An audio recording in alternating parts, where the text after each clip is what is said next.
Voilà, avec ça peut-être qu'on connaîtra un petit peu mieux cet entretien prénatal. Gilles, je rappelle, puisque c'est le début de l'année, c'est bien de le rappeler, vous êtes rédacteur en chef de Sport et Vie, également d'un autre magazine dont on parlera tout à l'heure.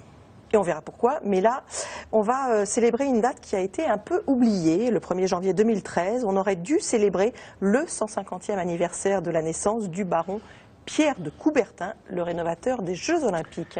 Et qui est un personnage tout à fait intéressant.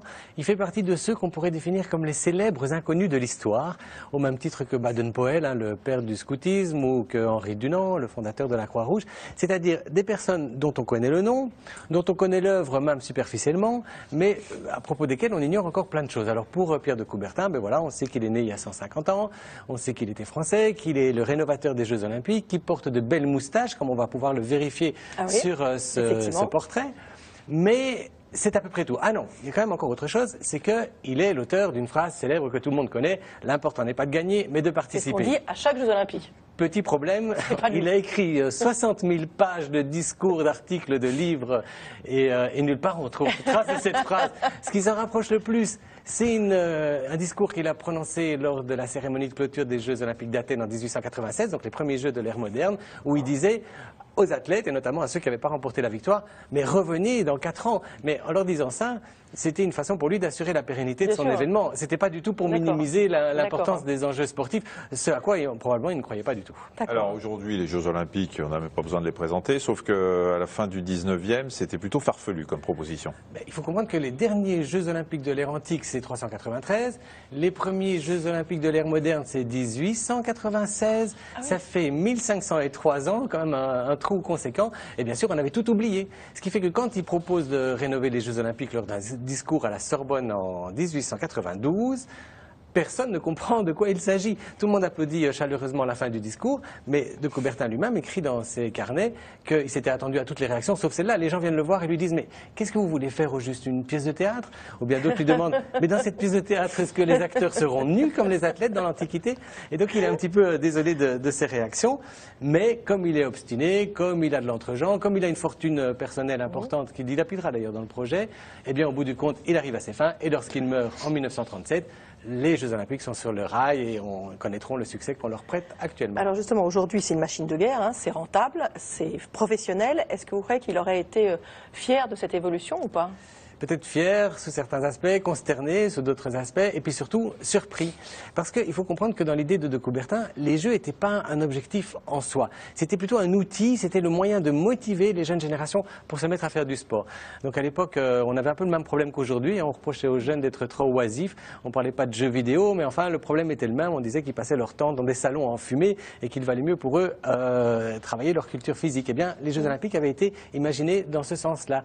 De Coubertin avait une expression pour ça, il disait qu'il voulait rebronzer la France. Mais encore une fois, c'est une expression qui est mal comprise. Parce que quand on parle de bronzage aujourd'hui, on pense au teint hâlé, au soleil, et on parle de crème solaire. C'était pas du tout l'idée de Coubertin. Là, c'était le bronze, c'était le métal. Il fallait forger aux jeunes générations un mental qui était digne de celui du métal, résistant, etc., et solide comme tout. Alors, il faut dire qu'à l'époque, on connaissait pratiquement rien, ni de la physiologie du corps vis-à-vis du sport, ni de la façon de s'habiller, du type de chaussures qu'il fallait. Aujourd'hui, quand vous mettez à faire du sport, vous êtes de la tête aux pieds formaté pour être dans les meilleures conditions possibles. À l'époque, le néant. On ne savait pas grand-chose. Et en plus, parfois, il fallait se heurter à l'avis du monde médical qui mettait en garde contre le sport. On n'était pas sûr de ses bienfaits. Donc, c'est tout le mérite de ces pionniers de la fin du 19e siècle d'avoir pu circonscrire ainsi des disciplines qui sont toujours celles qui nous passionnent aujourd'hui. C'est assez remarquable quand on y pense. Et si on prend un sport, le sport roi des Jeux Olympiques, c'est l'athlétisme. Alors, il y a certaines disciplines qui ont été imaginés sur base de ce qu'on savait des jeux antiques, je pense au lancer du disque et au lancer du javelot, mais pour toutes les autres, on est reparti de zéro. Et on s'est beaucoup inspiré des courses de chevaux, parce qu'à l'époque, 18e, 19e siècle, elles avaient déjà un succès phénoménal. Et donc on a tout calqué sur les courses de chevaux. C'est amusant parce que les premiers coureurs, mais très souvent, étaient habillés comme des jockeys, avec une casaque, avec une casquette. Certains poussaient même le mimétisme jusqu'à prendre une cravache avec eux, et pour se donner du courage dans la dernière ligne droite, se fouetter les jambes. Et puis, il nous reste de cette époque des termes qui sont en fait passés des sports hippiques à l'athlétisme. Ouais. On a vu là des chevaux qui sautaient des haies, je ne sais pas si on peut le revoir. Eh bien, le terme haie a été gardé pour les haies en athlétisme, qui est l'image suivante. Où là vous avez, c'est plus tout à fait le même obstacle, mais enfin on a gardé le même nom. Et ça vaut aussi pour cross-country, qui est d'abord un terme de course de chevaux, ou pour le steeple, le 3000 mètres steeple, qui est tout ça fait référence aux chevaux. Et alors peut-être qu'on s'en est aussi inspiré pour le sens de rotation sur les pistes d'athlétisme. Alors ça, vous m'avez appelé ça, on tourne à main gauche, c'est dans le sens inverse des aiguilles d'une montre, et c'est aussi lié à ça? Alors ça, c'est un casse-tête pour les historiens du sport. Pourquoi on tourne à gauche sur les pistes d'athlétisme? D'ordinaire, dans la vie, on privilégie plutôt le côté droit. Par exemple, les courses de Formule 1, sur les circuits, pratiquement tous les circuits tournent à main droite. Il y a des virages à gauche, mais enfin, dans l'ensemble, ils tournent à main droite. Il y a quelques exceptions, mais elles sont rares. Donc, pourquoi en athlétisme, on fait différemment? Eh bien, là encore, il se pourrait qu'on se soit inspiré des courses sur les hippodromes, où s'organisaient d'ailleurs les premières courses pour humains, et tous les hippodromes tournent à main gauche. Bon, maintenant, vous allez me dire, pourquoi les hippodromes tournent à main gauche? Là, ça pourrait trouver son origine dans la vie fœtale du cheval.